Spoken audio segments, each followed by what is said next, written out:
When I'm designing the major actions in a story, I think it's important to remember that a major action is a decision. The protagonist may not realize that it's a decision. They may realize it, but they don't like the options. They might have to choose between too many good options. It may be an obvious decision that they just need to summon up the bravery for. But each major action should be a decision.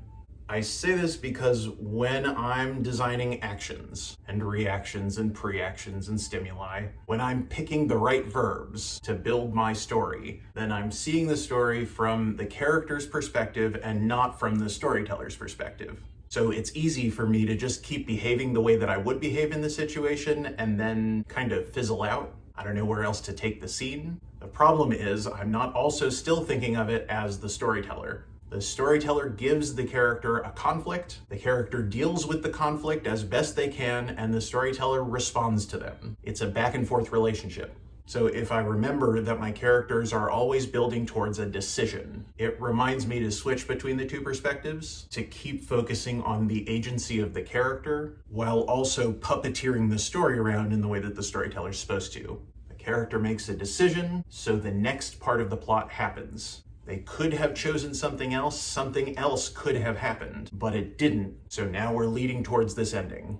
The character exists in the present tense, right now, living in the moment, moving forward, and the storyteller is trying to chronicle what happened to the character in the past tense. Even if you write the script in present tense, the storyteller is going to finish the script and walk away from it and live their life. The script will be in the past tense. So a major action is a decision. What does the protagonist do or try to do when they're faced with the conflict, when they want something badly but they have trouble getting it?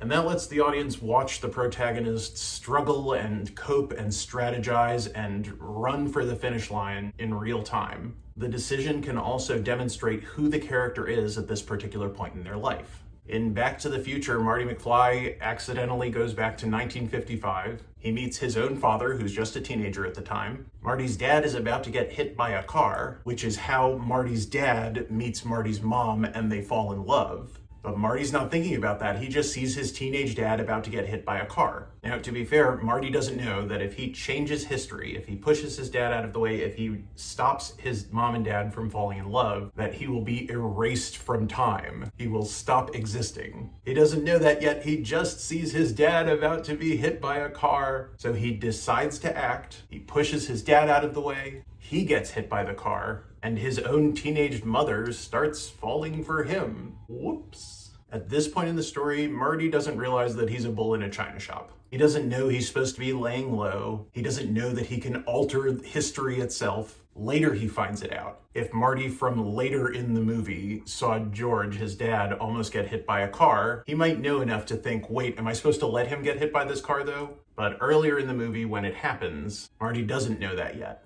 So it demonstrates its character. It shows us that he really loves and cares about his dad, that he's a brave guy, he's willing to put himself on the line, and that he's a little impulsive in self-destructive and self-sabotaging ways. And you can get all of that about Marty's character from Marty pushes George out of the way. Marty pushes, that's the verb. One decision demonstrates the whole character at that moment in their life.